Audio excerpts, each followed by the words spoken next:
The wheat fields whisper tonight, a gold so deep it aches in my chest. Not the gold of coins, but the gold of a sun that has loved the earth too long, too fiercely. It seeps into the soul, this color, stains the edges of thought until everything shimmers with the promise of harvest, the possibility of bread. I close my eyes and see him there, bent low, his hands calloused and stained with the very dust he painted. He sought the light, a light that breathed, that pulsed with the same frantic rhythm as his own heart. Did he find it, I wonder, in the brutal yellows and the swirling blues? Or did it forever elude him, dancing just beyond his reach, a mocking muse in the vast expanse of the Provençal sky? Perhaps the finding was in the seeking. The relentless pursuit of a truth he felt in the marrow of his bones, a truth that spoke of sunflowers reaching for the heavens, of cypress trees twisted in prayer, of the unwavering faith in the face of utter desolation. The crickets chirp their tireless song, a lullaby to the weary world. I imagine him listening to that same song night after night, his mind a tempest, his spirit a captive bird beating against the bars of its cage. And yet, he painted the stars, those distant, cold fires that somehow held a warmth, a connection to something bigger, something beyond the confines of his own suffering. Loneliness, a constant companion, a shadow that stretched long and dark across the fields he so loved. But even in loneliness, there was a kind of fierce beauty, a stark honesty that resonated with the deepest parts of the human heart. He saw the beauty in the ordinary, the forgotten, the overlooked. A pair of worn boots, a humble chair, a simple vase of flowers. These were his cathedrals, his testaments to the enduring power of life, even in its most fragile and fleeting forms. The wind sighs through the olive trees, their leaves shimmering like silver coins. I remember a letter he wrote, a passage about finding solace in nature, about the comfort of the earth beneath his feet. He was a wanderer, a pilgrim searching for a place to belong, a place to lay down his burden and finally find peace. But perhaps peace was not a place, but a state of being, a willingness to embrace the chaos and the beauty, the light and the shadow, the joy and the sorrow, all intertwined in the tapestry of existence. He painted his demons, exercised them onto the canvas, transforming his pain into something tangible, something beautiful, something that could touch the hearts of strangers generations later. Was it a form of redemption? A way to atone for some unseen sin? Or simply the desperate act of a soul trying to make sense of a world that often felt senseless? The scent of lavender hangs heavy in the air, a sweet, almost cloying fragrance. I think of his brother Theo, his unwavering support, his anchor in the storm. The bond between brothers, a lifeline in the vast ocean of despair. To be seen, to be understood, to be loved, even in the midst of madness, that is a grace beyond measure.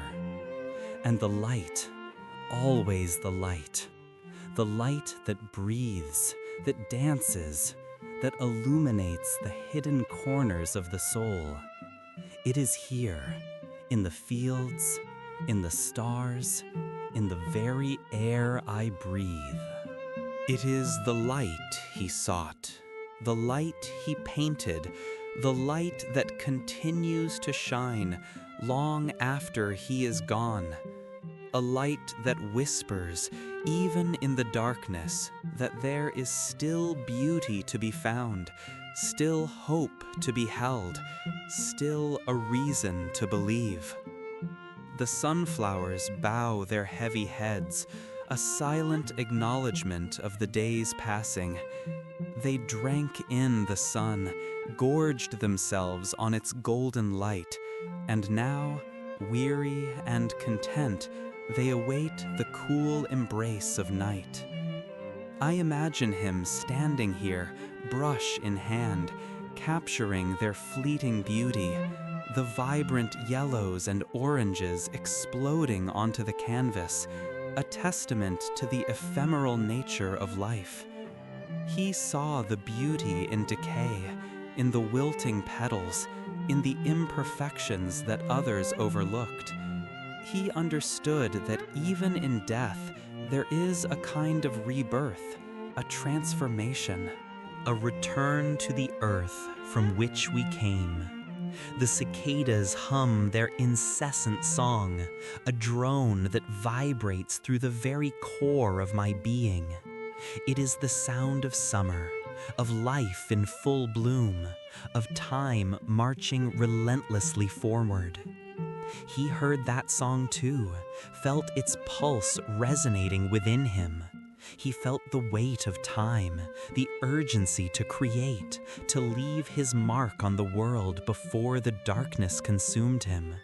And he painted with a feverish intensity, pouring his soul onto the canvas, a desperate attempt to capture the uncapturable, to give form to the formless, to make sense of the chaos within. The starry night unfolds above me, a vast expanse of shimmering light. He saw those stars not as distant, cold objects, but as living, breathing entities, connected to him, to the earth, to the very fabric of the universe. He painted them with a swirling, almost chaotic energy, capturing their otherworldly beauty, their sense of mystery and wonder.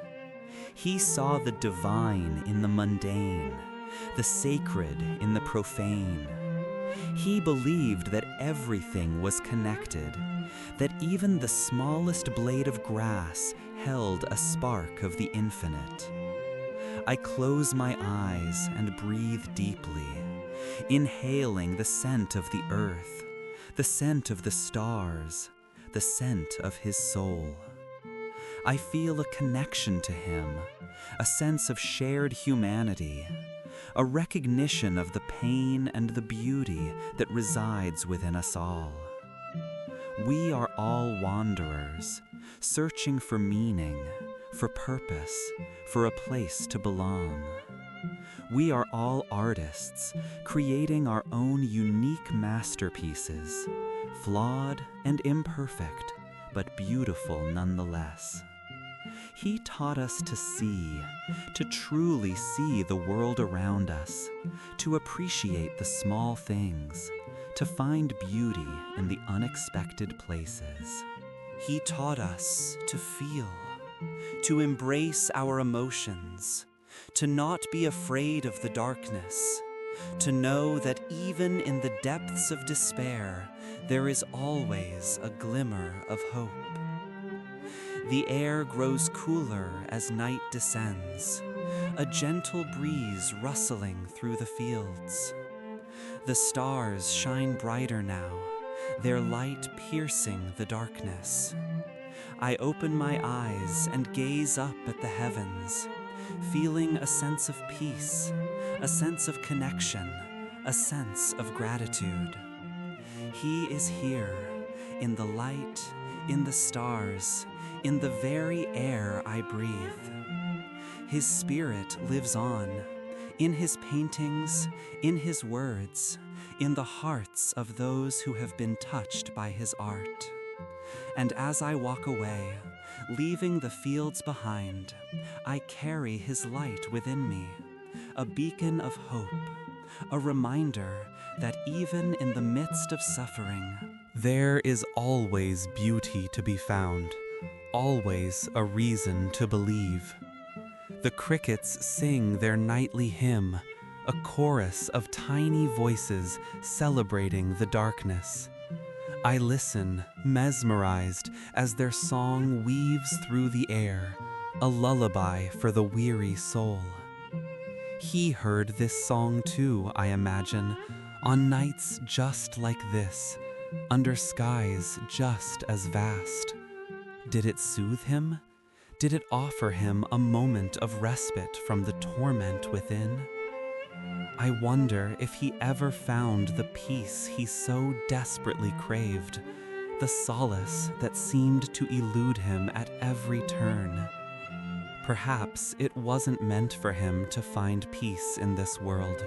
Perhaps his purpose was to show us the beauty in the struggle, the light in the darkness, the hope in the despair. He painted the sunflowers reaching for the sun, their faces turned towards the light, even as their roots were buried in the earth. He painted the cypress trees reaching for the heavens, their dark silhouettes against the fiery sky, symbols of both death and immortality. He painted the starry night, a swirling vortex of color and light, a testament to the infinite possibilities of the universe. And in each painting, he left a piece of himself, a fragment of his soul, a whisper of his longing. The moon hangs heavy in the sky, a silver disk illuminating the fields. Its light casts long shadows, transforming the familiar landscape into something strange and ethereal. I feel a sense of connection to the past, to the lives that have been lived on this land, to the stories that have been whispered on the wind. He walked these fields, breathed this air, felt this same moonlight on his skin. He is part of this place, forever bound to the earth and the sky. And so am I, in a small way, connected to him through the shared experience of being human, of feeling the weight of existence, of searching for meaning in a world that often feels meaningless. The scent of damp earth rises from the ground, a primal aroma that speaks of life and death, of decay and renewal. It is the scent of the earth that nourished him, that sustained him, that ultimately claimed him. He returned to the earth, his body becoming one with the soil, his spirit soaring towards the stars. And from his ashes, beauty continues to bloom, inspiring generations to come. I reach out and touch a blade of grass, feeling its delicate texture against my skin. It is a simple thing, a humble thing, yet it holds within it the power of life, the promise of spring. He saw the beauty in these small things, the extraordinary in the ordinary. He taught us to pay attention, to notice the details, to appreciate the simple gifts that surround us. He taught us to be present, to be mindful, to be grateful for the moments we have. The silence deepens, broken only by the occasional hoot of an owl. It is a peaceful silence, a comforting silence, a silence that allows the soul to breathe. In this silence, I can hear his voice, a faint whisper carried on the wind. He is telling me to keep searching, to keep believing, to keep creating. He is telling me that even in the darkest of times, there is always hope. He is telling me that I am not alone. The first rays of dawn begin to paint the sky, a soft blush of pink and orange spreading across the horizon. The darkness begins to fade, replaced by the promise of a new day. It is a beautiful sight, a symbol of hope and renewal. He would have loved to see this, I think. He would have captured it on canvas, transforming it into a masterpiece that would inspire countless others. But even without his brush, the beauty remains, a testament to the enduring power of nature, the unwavering light that shines even in the face of darkness. I turn and walk towards the rising sun, feeling a sense of peace, a sense of purpose, a sense of gratitude. I am carrying his light within me, a beacon of hope, a reminder that even in the midst of suffering, there is always beauty to be found, always a reason to believe, always a reason to keep dreaming, with Van Gogh, with the light that breathes.